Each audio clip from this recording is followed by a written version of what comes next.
طرفای ساحل بشت بود، بندر انزلی. رفتم داخل آب، یه خورده شنا کردم، یه خورده رفتم تا عمق، یعنی تا گردن. حس کردم افتادم توی یه چاهی تو دریا. هر کاری کردم بکشم خودم بالا، نمیدونم سرم به کجا خورد، نمیدونم چاه بود، سنگو به چی. یه لحظه همه چی سیاه شد، همه چی سفید شد، دیگه نفهمیدم چی شد.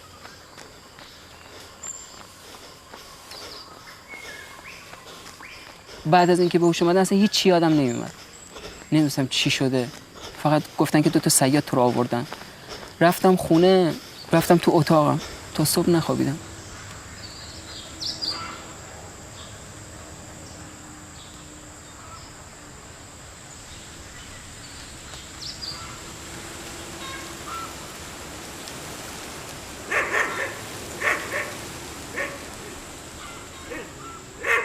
چند روز طول کشید، 1 روز شد، 2 روز، 2 روز شد، 3 روز.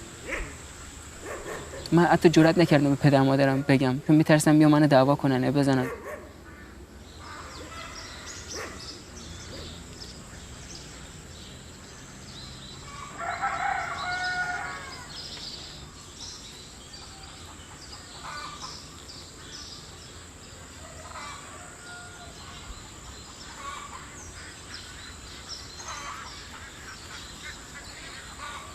دیدم این بیخوابی داره ادامه پیدا میکنه. واقعا تو اون 2-3 ماهی که اتفاق افتاد 1 دقیقه هم نخوابیدم. رفتم پیش چند تا متخصص، اونا هم گفتن بر اثر نمیدونم غرق شدی و اون چیزا یه اختلال خواب و همون بیخوابی به وجود اومده.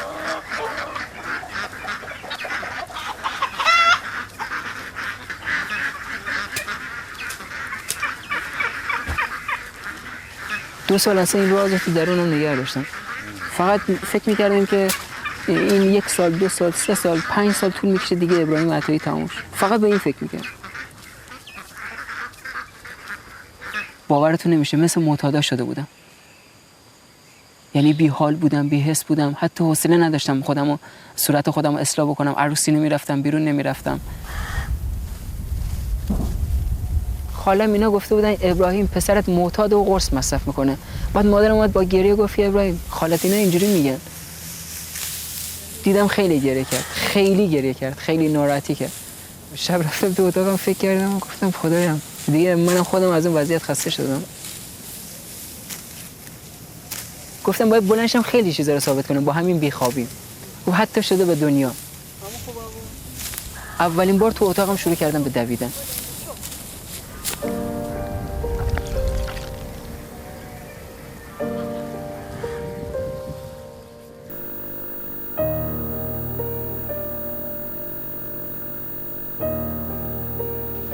اگه عاشق باشی، اگه دلت برای اهل بیت بتپه و اگه شعارت حق مسلم یه ملت باشه، اون وقت میتونی 1000 کیلومتر بدوی تا به کابوس امام هشتم برسی.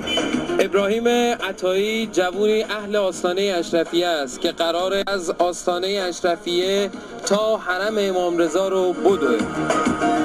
آستانه اشرفیه تا مشهد مقدس رو 13 روز دویدم. آستانه اشرفیه تا کربلای معلی عراق رو 17 روز دویدم. 30 ساعت دویدم بدون وقفه، بدون خواب، بدون استراحت، که برای اولین بار تو تاریخ دنیا بود. تو ذهنم بود که یه رکورد خوب و بزرگی برای خودم بزنم. بدون هیچ امکاناتی، نه مربی داشتم نه چیزی، همش خودم.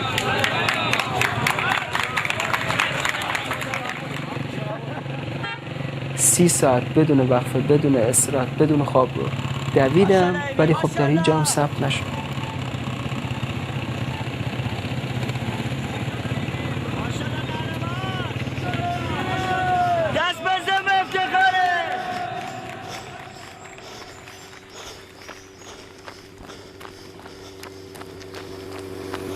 راستش بخوای تو اون دوران به یک کسی نیاز داشتم. بعد بهم پیشنهاد داد من چند تا مطبوعات این چیزا آشنا دارم. تو اگه مدرک پزشکی یا چیزی سندی مدرکی داری بیا اونجا تو روزنامه محلی ما که از آشناهای ماست اونجا مصاحبه بکن. بعد منو معرفی کرد چند تا خبرنگار. اینا صحبت کردن، حرف زدیم. اولین مصاحبه‌ام اون بود، جرقش خورد. بعد دیگه کم کم از اونجا شروع شد، رسید به خبر گیلان. خبر گیلان اومدن خونمون، پدر مادرم که اصلا از این موضوع اطلاع نداشتن. فکر می‌کردم اومدن این مستند چیزی بسازن. در ادامه هم بیننده چند خبر کوتاه باشید. تو این تصاویری که می‌بینید اثری از خواب نیست. پدر مادرم هی از من سوال میپرسیدن ابراهیم چرا به ما نگفتی؟ شبا میرم بهش سر میزنم میبینم نیستش. دوست داشتم میخوابید؟ همیشه از سال 86 شروع شد. خوب اجازه بدید سوژه ما خودش رو معرفی کنه. ابراهیم عطایی هستم، اهل روستای تمچال.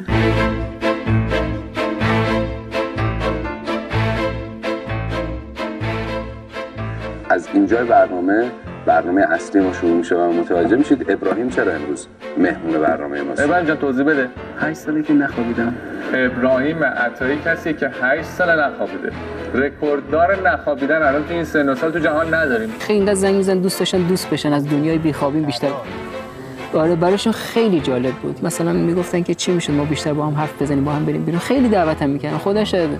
نه آقای لطفی عذر میخوام، ایشون واقعا در طول 24 ساعت کلا نمیخوان، شبا نمیخوابن، روزا میخوابن. چجوری؟ نه بابا اوتونی 8 سال شبانه روزی بیدار، کلا نمیخوابن. دیدیم با چشای خودمون. بچه معلومونه ما هر شب در کنار این بیشتر اوقات دوندگیشی دیدم. آقای عطایی الگویی واسه ما. اصلا اینو میتونم به جرئت بگم ایشون تو کشور ایران نابغه ندارن. یکی فکر کنم اولیه دومیش باشن که ایشون دونده هستن. مساحتایی که طی کردن ایشون فکر کنم تو گینس هم ثبت شده. اصلا نمیخوابن. من مطمئنم که نمیخوابن. این همه میتونه امتحان کنن. این دیگه چیزی است که آقا وقتی حضوری وایساده جلوی ما امتحان کنن مشکل نداره. واقعا یک شب از فکر کنم شبکه 2 بود. شبکه 2 بود. اومده بود ماه رمضان هم بود. حتی اون خبرنگاری که داشت میگفت من امشب تا صبح که موندم خسته شدم این نخوابید. یه آدمی اصلا عادی رو شما نگه دار بگو شما 24 ساعت نخواب ببینم کی میتونه نخوابه. ولی این آقا رو نگه دار اصلا یه لحظه چشمش هم نمیمونده. مثل قدیمی‌ها که مثلا میگن یه گوسفند دو گوسفند میشمرن و فلان. نه من این کارا رو نکردم. خب من رفتم دنبال مطالعه، دنبال ورزش، دنبال دویدن، دنبال دوچرخه سواری و خیلی چیزای دیگه و حتی اصول خونه‌داری هم یاد گرفتم. یعنی آشپزی رو خیلی خوب میتونم. چرا؟ دوست داشتم چون نمیخوابیدم گفتم با این چیزا رو یاد بگیرم. اول بهم میگفت که دروغ میگی، من باورم نمیشد. بعد بهش گفتم من امروز مثلا تلویزیون دعوت بودم، گفتم مصاحبه دارم، مصاحبه رو نگاه. بعد مصاحبه رو دید گفت به خاطرت گریه کرد. بعد دیگه نمیخوام باهات باشم. بعد دیگه من یه خورده توضیح دادم، یه خورده صحبت کردیم. گفت حداقل اینا رو مهیا کن که ما بتونیم حداقل چشم پوشیم.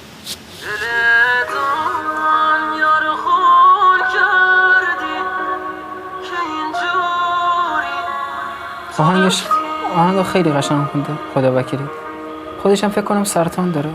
اینجوری شنیدم. صداش خیلی قشنگ.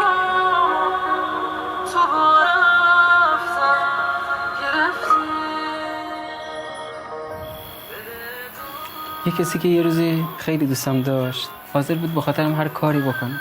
یعنی بیخوابیم، کشاورز بودنم، روستایی بودنم، تحصیلاتم، هیچ چیزش برام، همه این چیزهایی که داشتم براش مهم نبود. فقط خودم مهم بودم. حتی بیخوابیمون براش مهم نبود چون اونا خیلی پولدار بودن. بعد دیگه پدرش یه روزی اومد سراغم گفت که تو فکر کردی کی هستی تا امام حسین امامزاده دویدی؟ تو گفت اندازه یه سگم ارزش نداری چون حتی نمیتونی بخوابی. چی داری تو زندگیت که اومدی فکر کردی میتونی با خود دخترم بزنی همه اینا رو صاحب شی؟ پدرش حتی گرفت منو کتک زد و توهین کرد به من، به خانواده‌ام، به کشاورز بودنم. این دوندار دیدی هم مثل من لاغرن. ولی میگم عجب کتونیایی دارن دمشقمون. 2 میلیون هست. برای رهایی از بیخوابی تا مشهد و کربلا دوید. شاید از خستگی خوابش ببرد اما باز هم نشد. تصمیم داشتم دور دنیا را بدوم اما متاسفانه در کشور ما از کارهای رکوردی حمایت نمی شود و سازمان تربیت بدنی با این امر موافقت نکرد و اسپانسری هم پیدا نشد. بعد اینم آرزوهام. محمد رضا فروتن، صدا و سیمای مرکز گیلان و ایران. گاهی فکر کردن به ملوان، به صدا و سیمای مرکز گیلان چرا باید فکر کرد؟ و ایران چون دوست داشتم اونجا ورود بکنم که ترام اونجا بدم. ایده‌ای که داشتم. آره یه طرحی داشتم، طرح نوشتم ولی خب یه خورده فیلمنامه‌نویسی تخصصیه دیگه زیاد نتونستم توش ورود کنم ولی طرح به نظر من خوب نوشتم. خیلی جالب نوشت. از طرح شما فکر کنم خورده جذاب‌تر بوده. طرح تو از طرح ما فکر کنم طرح من از طرحی که من شما نوشتیم من اونجا مطالعه کردم نوشتن خیلی جذاب‌تر بود، با هیجان‌تر بوده. این چرا؟ چون جنس مخالف بوده. یه دختری بوده که به صورت اتفاق تو دانشگاه باش آشنا میشه و اینو سوژه زندگی خودش قرار میده، سوژه کار تحقیقاتی خودش، و برای مخاطب خیلی فکر کنم جذاب‌تر باشه.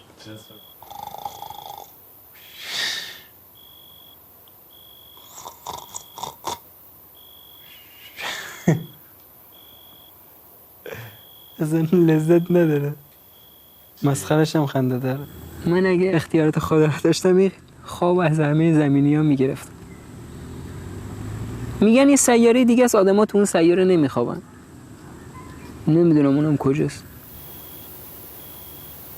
خب دارم خواب میبینم تو جاده میدم. بعدش چی میشه؟ بعدش رکوردم رو ثبت میکنم، بعد اینکه معروف میشم، شهرت پیدا میکنم، دختر بابا ازدواج میکنم. من به همه حق میدم کسی باور نکنه. خیلی چیزا رو علم میگه نمیشه ولی میشه. خودتونم فکر کنم دیگه بهتر از من میدونید. معجزه یعنی مثلا؟ معجزه، مثل همون معجزه، مثل همون اصحاب کهف که 300 سال خوابیدن. من اگه بگم خواب تو رو دیدم با حسی بهش ندارم، چون که خودم خوابی نمیبینم. من دیدم تو میخوابی. جدا؟ آره. چقدر خوب.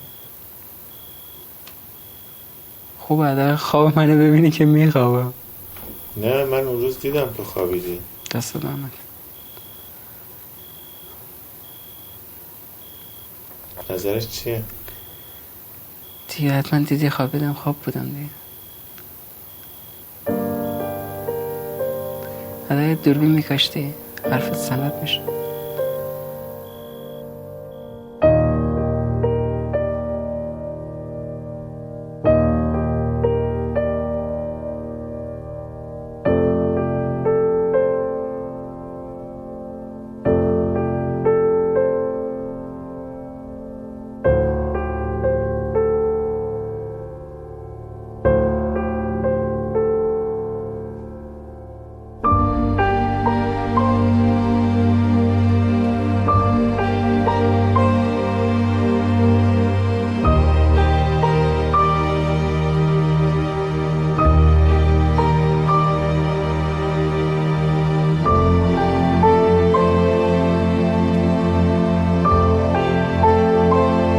بارها شده ابراهیمی که از اینجا حرکت کرده مردم جمع شدن یه دونه کفش واسش خریدن.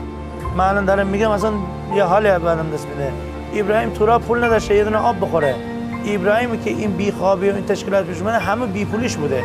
این همه تو نامه نوشتی به رئیس محترم آکادمی ملی المپیک، به ریاست فدراسیون دو میدانی، همه اینا نامه‌هاییه که تازه الان مدیر عامل باشگاه مقاومت به رئیس فدراسیون نامه بر تو نوشته و اینا هیچ کدوم عملی آخه چرا آخه من نمیفهم.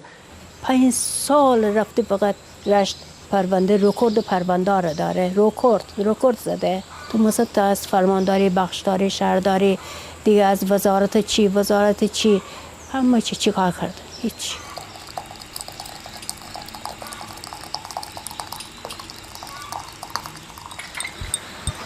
دیر رکورد خنده بزنی؟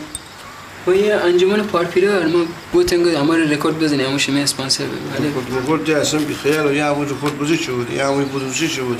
کی تیته سویته. هم که هرچی داشتیم زندگی ما بردیم تو رو خوش بودیم. باشه دنبال یک کار خوب. باشه دنبال کار. و یه همون نام بود میشه بیزار جا باشه. از رئیس جمهور نام بردم هندیم هیچ ما جواب نداد. دیگه میشونم دعوا بگیرم. استر باغ اگیرم، بیجار اگیرم دیگه کار بکنم. شما 15 سال 20 سال یه نفر کار بودین چی کار بودین؟ چی داری شما؟ چی بود؟ همین جان سالم میشیم، این جان سالم دیگه خوبه. موسیقی کشاورزی این همین 15 سال 20 سال بود واسه من. زندگی دوست دارم. کتنین بورشان نشون میدی. بودوسی کتنین هم پاره بودن. تی پام داغو نبود مریضا بود. از دم خون فودی، از دماغ خون فودی. نشون بدیشان. تیوی سیدی نه. دونه. نشون نداره. از کد دونه. خوشون زبان باید کار بودن. بعدی هم تلویزیون باشم همه بدی. داشتم فکر کنم نموی چی نیمده دروغ یه شبکه 3 شبکه 2 شبکه 5 شبکه باران. بسم تعالی ریاست محترم جمهوری اسلامی ایران. سلام علیکم. به استحضار میرسانم این جانب ابراهیم عطایی، دانشجوی انصرافی سال ورودی 86-85 دونده قرن هستم و آرزو دارم نام من در کتاب رکوردهای گینس ثبت شود، چرا که طبق تحقیقات به عمل آمده از طرف ادارات ورزشی من یک دونده قرن هستم. از شما مقام محترم خواهش کنم که از هر گونه حمایتی که خودتان مقدور می‌نمایید و صلاح می‌بینید دریغ ننمایید که نیاز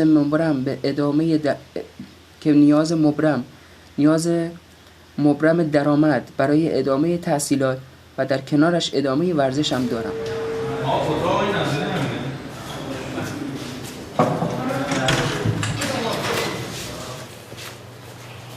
سلام شد.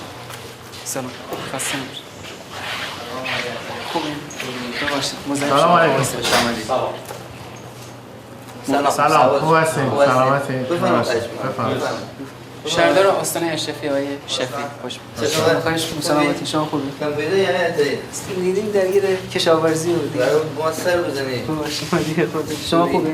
شما موافقه برای اشتغال خودشون وجود داره. حالا نشستی داشته باشیم ببینیم آیا اتای خودشون کجا تمایل دارن کار بکنن و ما جایگاه ما کجا بهتر به ما اجازه میده که در واقع نایب شاید گفتم نه بخش ورزشی اومده اون نمیشه یک جا میشه همونجوری اون وزیر رو در واقع چون میدونم خودم بیام یه سری خب ولی میگن 1000 تا حرف میزنه اینه که مطمئنم درسته ما میشینیم با هم صحبت میکنیم یه جای توافق شما زیاد نگران اون چیز نباشین بالاخره یه جوری باشه که با توجه به نامه‌ای که جنوالی داری از استانداری و وزارتخونه و اینا نظر خود من اعضای شورا بالاخره به یه جنبندی میرسیم. من زیاد سر این قضیه نگرانی ندارم بابت اشتغالشون. اومدم من برای پیگیری کار و استخدامم با اون پولی که قرار بود بهم بدن. نه بابا اذیتم میکنه اصلا بازم خورد کردم. برم سر چیه؟ بعضی برم جلسه. این فیلم برداری هم شروع شده. آره 2-3 روزه. ولی این خورده از لحاظ روحی هم اذیتم داغونم. به خدا نمیدونم من نمیدونم چیکار کنم دیگه اصلا چه حسی میتری بشم. الان یه سری اومدن دارن تو شهرداری کار میکنن نه سوادی دارن نه مدرکی دارن نه چیزی اصلا معلومه باشه باید داشته باشم خونه باید داشته باشم کار باید داشته باشم بیخوابی تو فراموش میکنم وگرنه گفت اگه همه این مشکل داشته باشه بیخوابیت هم باشه نمیتونم تحمل کنم برای اینکه این اتفاق بیفته ازدواج کنی باش بهش برسی تلاش میکنی راستشو بخوام آره به خاطر هم میخوام معروف بشم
گفتن که چون شما 3 سال پیش تو برنامه نیمروز رفتی، ما با اون برنامه کل داریم، بعد دیگه شما حق نداری دیگه، ما شما رو آنتن نیستی. گفتم خانم محترم، آقای محترم، شما آبروی منو بردید. من 2000 تا تماس داشتم، همه منتظر بودن که برنامه رو آنتن. نمیدونم من چی جواب بدم. بعد گفتن نه شما دیگه باید رو آنتن نری و بعد دیگه ما رو فرستادن بیرون. نه هزینه رفت و برگشت دادن، نه هزینه، حتی نذاشتن من با احسان علی خانی هم صحبت کنم. کی بود ابراهیم؟ طرفدارات؟ آره. چی میگن؟ ازم میپرسن از بیخوابیام، از کارم، از دانشگاهم، از آیندهم، از رکوردهام میپرسن. طرفدار زیاد داری؟ والا گاهی وقتا 2000 تماس هم داشتم. جدا؟ آره، به خصوص برنامه معسل که میخواستم برم. 2000 تا تماس تو یه روز؟ تو یه روز داشتم. آره. شاید هم بیشتر، بعد بیشترشون هم جواب نمیداد. من دنبال اونا نرفتم، اونا اومدن. اونا بهم زنگ زدن، اونا ازم خواستن. اونا هر روز بهم زنگ میزنن. سنداش هم هستش، اسمسش هستش، تماسش هستش، شماره موبایلش هستش. یعنی اونا از تو دعوت میکردن بری تو برنامه هاشون، تو خودت نمیخواستی بری مشهور بشی؟ اونا نخواستن که از من شهرت، اونا خواستن منو بیارن تو برنامه‌شون، برنامه خودشون پرگننده بشه. و میشینی پای دل پردرد ابراهیم عطایی. الان تو نمیخوابی چی کار میکنی شب تا صبح؟ من شبو دارم کتاب مینویسم. خب اسمشم گذاشتم دونده‌ای تا خدا. من شخصیتی به نام دونده‌ای تا خدا رو ساختم که میتونست در کنار هری پاتر حتی یک از فیلم‌های پرفروش دنیا باشه. خیلی جنبه‌های مثبتی هم داشت. این چقدر طرفدار پیدا کردم خدا وکیلی.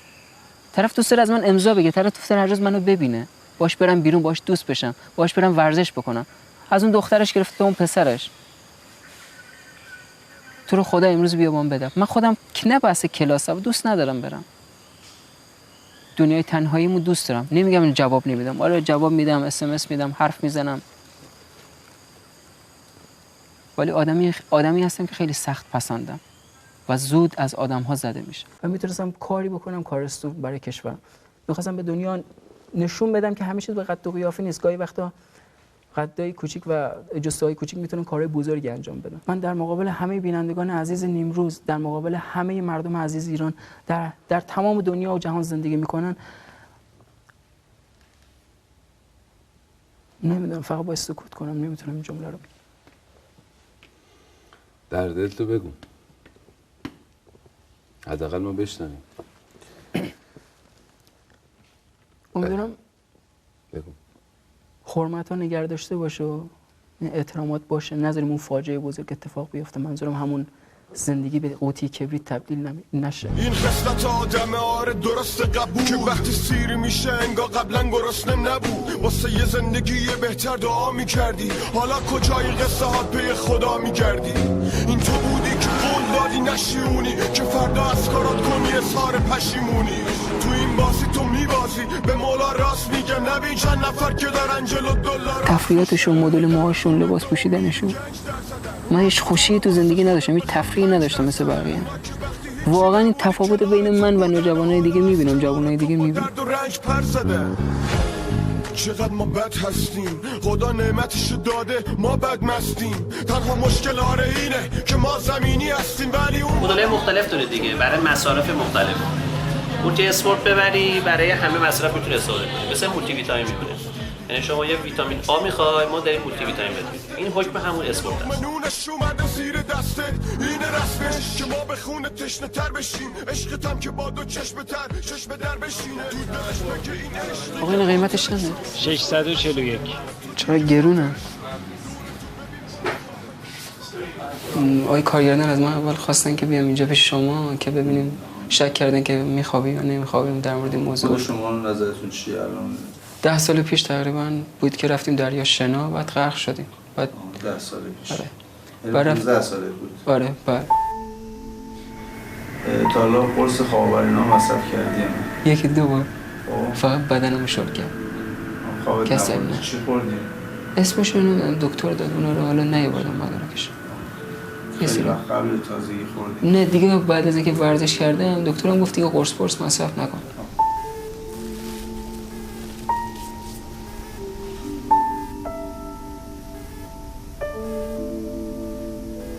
دو سال اولی که کاملا یه افسردگی شدید گرفته بودم به خاطر بیخوابی. حتی افسردگی بود یا بعضی موقع شادابم بودی؟ نه کاملا افسرده، من از اتاقم بیرون نمیومدم. همینجوری میخواد یه دست بکش.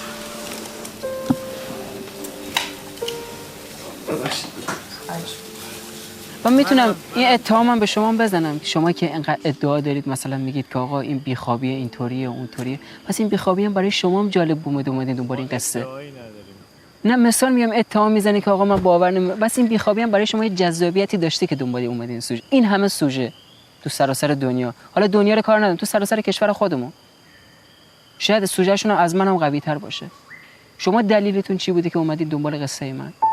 حالا من این سوال از شما میپرسم.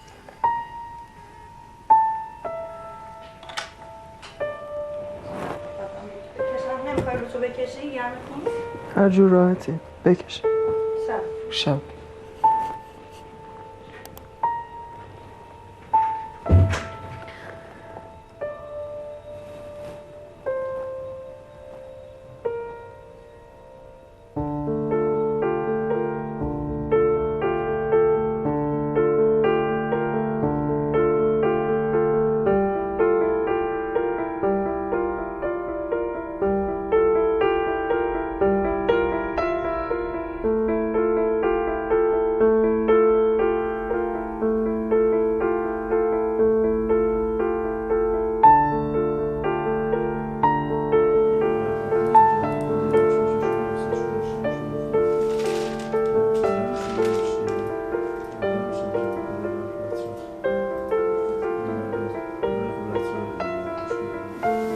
خیلی از اینا رو وقتی ما تست میکنیم میبینیم که واقعیت قضیه متفاوت از اون چیزیست که اینها حس میکنن. یعنی مغز مراحل خواب رو تجربه میکنه ولی کیفیت خواب بگونه‌ای هستش که خود فرد احساس نمیکنه که خوابه. یعنی مثلا باید خواب عمیق داشته باشه ولی این افراد خواب عمیق ندارن، خوابشون خیلی سبکه. یا نباید بین خواب بیدار بشن ولی اینا بین خوابشون مکرر بیدار میشن.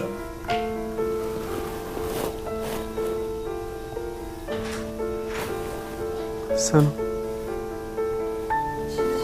چیزی شده؟ تشنم شده. آب میخوای؟ آره دست اینجا خیلی گرمه.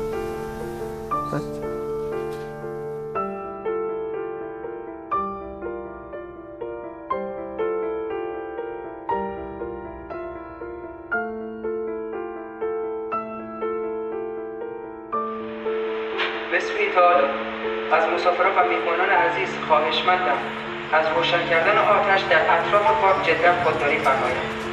لطفاً چادرهای خود را در اطراف پارک نزنید و امیدوارم که شب خوبی را در پارک ساحلی آستانه اشرفیه گذرانده باشید.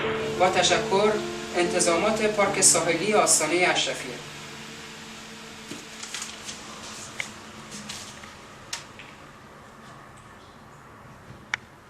قرار بود ما آتش نشانی بریم که نشد. بعد اونا دیدن که من نمیتونم بخوابم، منو گذاشتن نگهبان پارک. هر شب دور پارک دور میزنم، چادر و این چیزا رو چک میکنم، از پارک محافظت میکنم.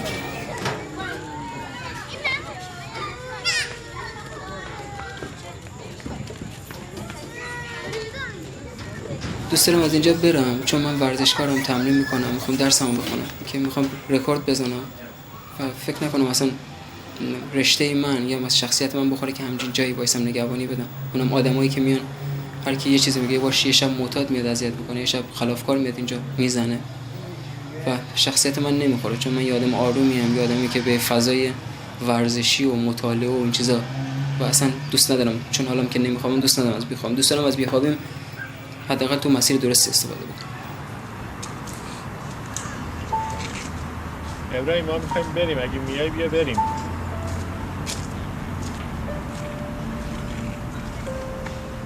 دوست دارم یه روزی به جای برسم این رئیس جمهور نشان شجاعت رو بزنم، اون کسایی که اینجا همه با دست نشونم میدن مسخره بکنن، این دفعه با دست نشون بدم بهم افتخار کنم. فقط دنبال این با سختی‌های پدر مادرم هم جبران کنم. کاش که اون روزا یه دوربینی بود آدم میتونست همه رو ضبط میکرد، بعد یه روزی به همه دنیا نشون میده. بیا کمک کن جمع کنیم البته. علی اینم کیفیت اونو داره؟ باید میدونم مستند بسازم؟ بهم میدی علی؟ جدی بال میشه. فیلم خودم با این میسازم میام. یه نمای پا اینجوری باید میگرفتین علی. نگاه.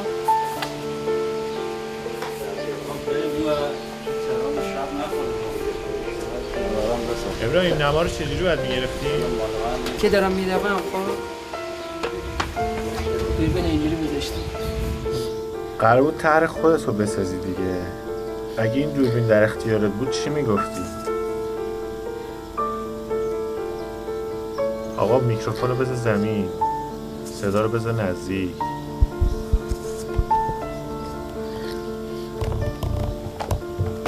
فکر کن این دوربین در اختیارت تو هم کارگردان، ما هم از اتاق میریم بیرون.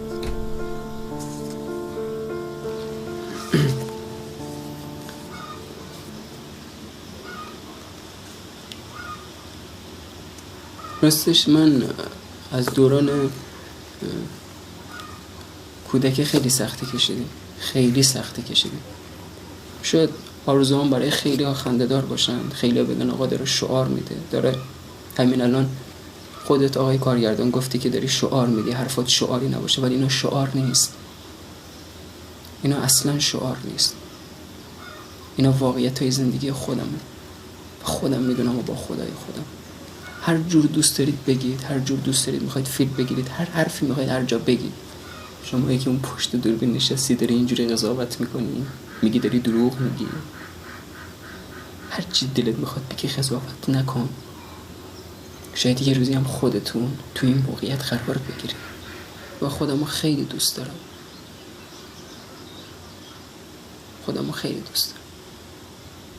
چون فکر کنم آدم بزرگیم. این چرا؟ چون هم شب دیدم هم روز.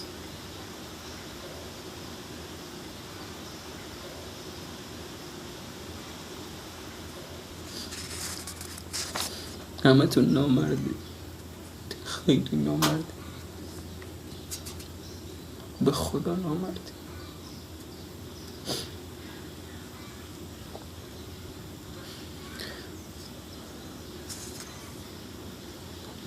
دیگه بله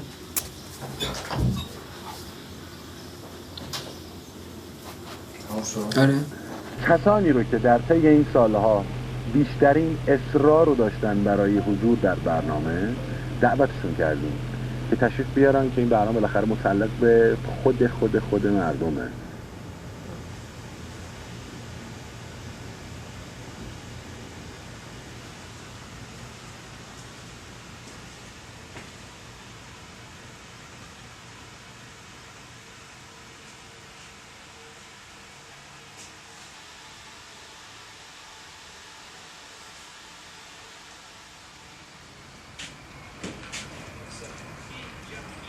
بلبل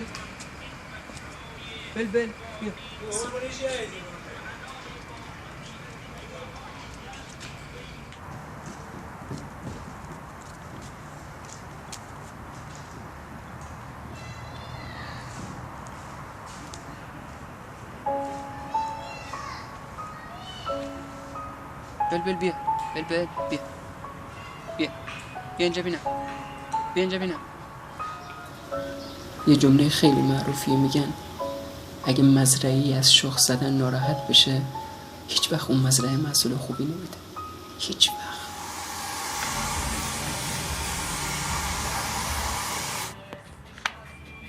شبیه تتلو بود.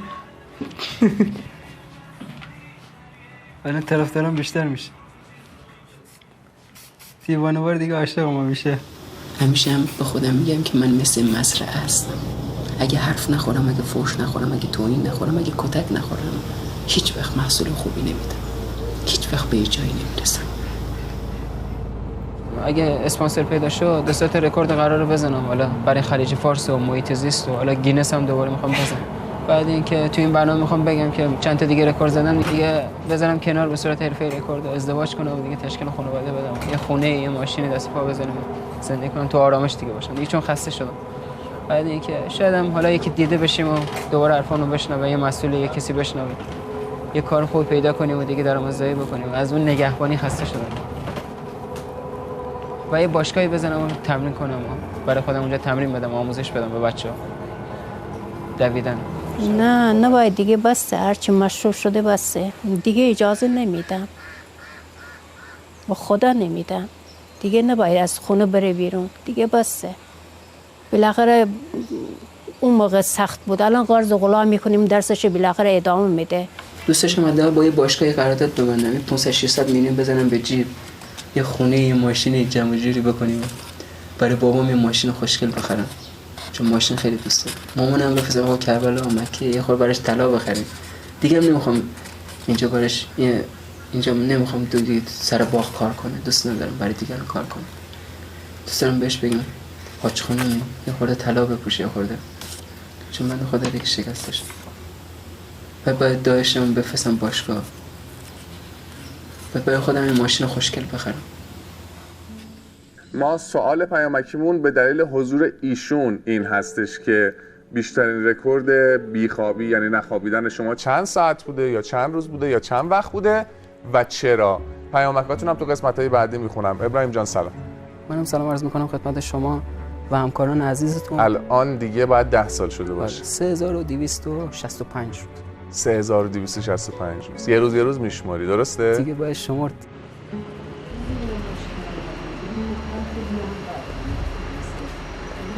شما میتونستی به جای اینکه مثلا بریم یه مستند بسازی، به دنیای فیلم سازی بری و یه سری سوژه ها رو معرفی بکنی به دنیا، میتونستی این کارو نکنی، بری دنبال کارهای دیگه. ولی اتفاق تو مسیر زندگیت قرار گرفته ولی داری تلاش میکنی. شما از طریق فیلمسازی دنبال شهرتی که به یه جایی برسی و منم شاید از بیخوابی دنبال شهرتم که به یه جایی برسم و اینا هم قشنگه.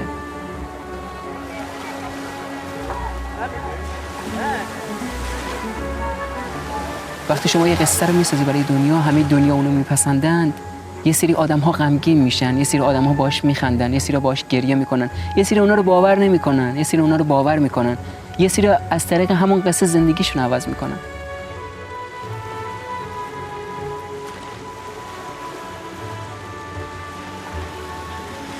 این دوربین تا یه جایی میتونه با من باشه و یه جایی هم کارگردان این فیلم میگه کات تموم شد، فیلمشو میبنده، میفرسته جشنواره، اول میشه، جایزه‌شو میگیره.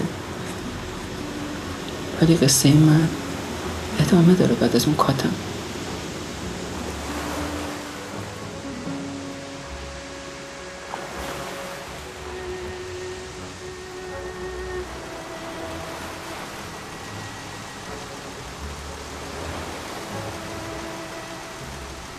ابراهیم بیا سمت من، بیا سمت دوربین.